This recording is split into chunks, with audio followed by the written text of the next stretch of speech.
Welcome to Tied Down TV, the punk rock opinion show of me, Danny. Geoff.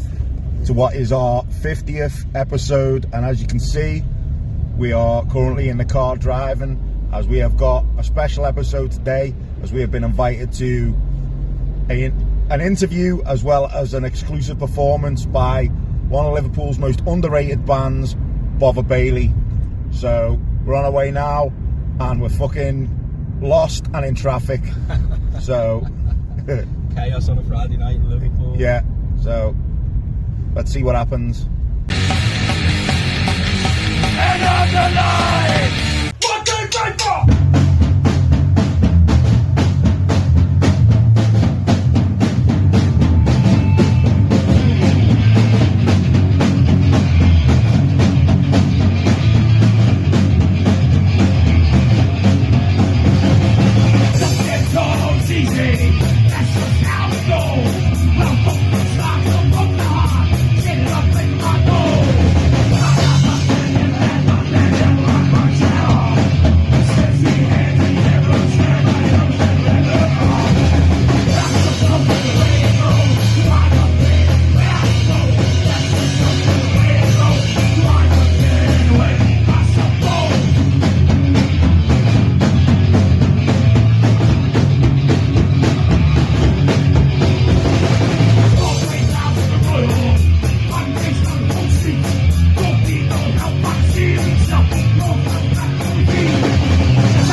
Right, so we're here with Bovver Bailey. So introduce yourself, guys. Alright, I'm Sid Bailey, King Bovver himself. Nice. I am Paul, and I play the Bovvercaster. Nice. I'm Piggy, I play the drums.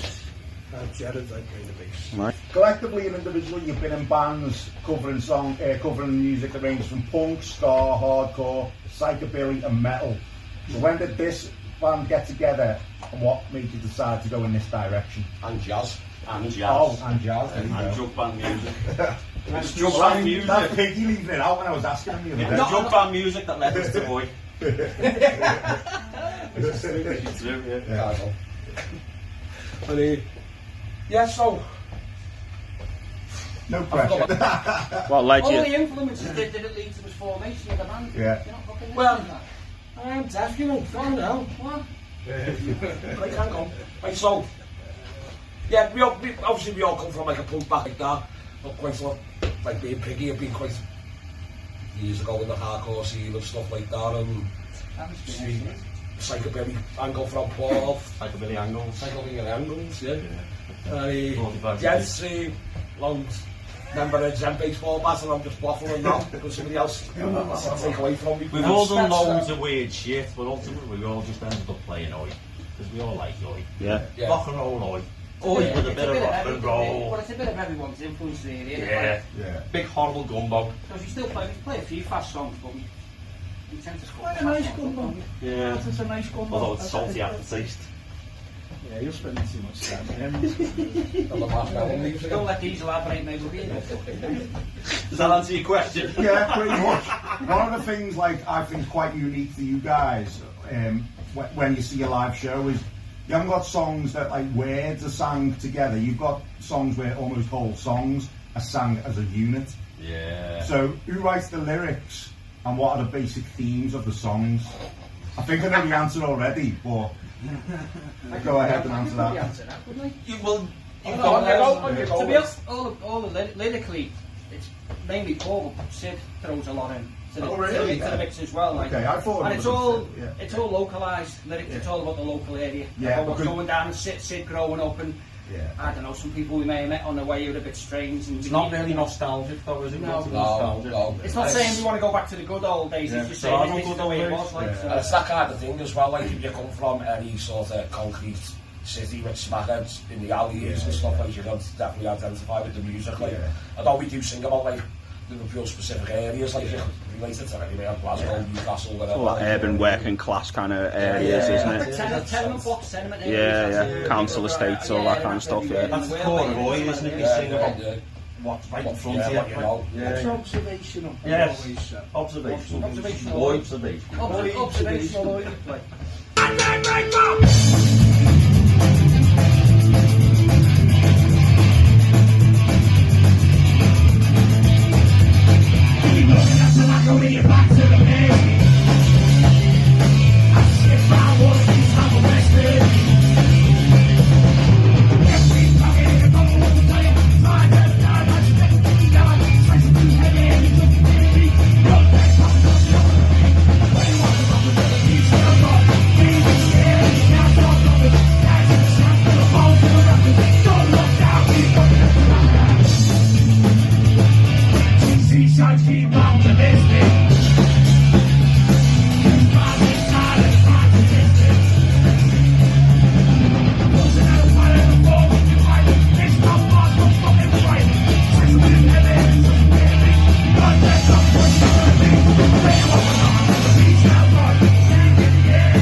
Obviously, like Oi and rock and roll is the main influence, but as we were speaking to Piggy before, he was reeling off a bunch of other influences. What other influences have you got individually, other than just Oi and rock and roll? inevitable. I mean, we're probably There's loads. we're probably diverse and Yeah, you know, yeah. the way we are, and I think that's why it comes out in the music that's diverse. It never sort of sounds the same, and every song we try and make it sound different, and that's because of all the influences. And a few times I'll be playing, I'll go, sounds a bit jazzy, that. And he's like, well, no, it doesn't, but to me it sounds a little bit. Yeah. And it's the influences then from the bands these lads have been in, a bit of psychobilly as well, because, you know, all being in psychobilly. I think the starting point to scratch it is Cocksparrow, the Decca record. Nice. Yeah. Yeah. And then working our way backwards from that rather than towards. I condemned 84 in the later bands, but going back into grey the area rock and band, and, you roll. know, bit of grey area. I'm not going to get yeah. Section 5, the later bands, going back into glam rock and shit like that. Okay, yeah. Would you say there's a glam influence in Bovver Bailey? Yeah, That was one of the things I picked up the first time. Yeah, like Slade. I was going to say, there's a big Slade sound there, like, We got together and that, like, When I first saw you, that was what I was thinking. There's a big glam influence in the sound here. Yeah. That's the first thing he said to me in a band. Do you like Slade? I said, not really, no. I said, well, drum for you anyway, because you But you did like Robin Asquith. I did like Robin Asquith, and I do like the Actually, Confessions films. Actually, that brought me to another question. and this is an interesting one. So, He's got us on our favourite subject. there we are. Right, this is a good one. So, I was having tea the other day, and as you can see right here, hello, Bovver Bailey badge with Robin Asquith on. And my dad said, "What's this badge here with Robin Asquith on?" And I said, "This is the band I'm going to interview." So now you can answer. Why do you have a badge with Robin Asquith on? All said Any entertaining films? That's what he said. Yeah, because Confessions of a Pop Singer's got a big influence on the bands I reckon as well. Like we do a not a bad version of the Clapham in our own silly way. Confessions of a Pop Singer, wasn't it? Yeah. Well, we done a recording ages ago, like in like this, like a live rehearsal, and then Paul put loads of little bits off the Confession films and stuff like that in between Sound of Poss. Yeah. And I think that's He's actually from Southport, Robin Asquith, as well, based in No, I didn't know that, no. Need to petition the council for a bronze statue of him like that. And fuck the Beatles one up. I don't know, have Yeah, but like a lot of horror films and kung fu goes into it as well. We love all that stuff. Big on the kung fu, aren't you, There's Danny? certain bits of them songs, I don't know if you know the film Psychomania. Yeah, the biker film. Little bits of like Hazard there, like, I've sort of like, because we used to do the theme tune to that and messed around and practically, and then it sort of morphed into that little bit of the song, and I was like, that's the bit off Psychomania, and it's like, no one's going to get it. Well, you don't know. Do you know what I'm talking about? No, but I like Giving it, all your it's secrets got, away. It's got that feel to it, so But it's about fighting people behind the video shop. So we don't rob all our tunes off horror films. just some of them. Best off Rose tattoo. That's it. So my last question I've got for you is if you were to have kids now coming up, getting into Oi and whatsoever, if they came up to you and they were just getting into it and he said, "Can you name us 5 albums to listen to that would get us into your style of music?" What 5 albums would you pick? Because I love American Oi, man, and Paul, so and I like a bit of everything, and there's bands that you could say are borderline. Well, I want one off each year's. Well, it's 5, I said 5, so I could say, two. well, I mean, I don't know. Go on, you have 2. Go on, be our guest. Stars and Stripes, maybe. Joke, because I've always thought Slapshot were always borderline a bit sort of oi punk anyway, mate, as well as the hardcore type of stuff. Yeah. I think with your 5 albums, I think British Oi, and where it originated, it's that so much of a small circle. Yeah. There's only so many bands that made so many good albums, like the First Last Resort album, maybe, and even that's not great. There's some good songs on it, but the good songs are good and the bad songs are just terrible. First Foreskins album, maybe anybody else going to mention? Good bad and Foreskins, I'd say. Backcocks by the There's Death. Piston Proud, it's Piston Proud where people test you babies, there's that. Scared Rebels by the Business. Oh, I was going to say, someone's going to say Generation Blitz for the record. Do you know what, mate, the Partisans first EP, mate, you know, the first day of that, and like anything on No Future.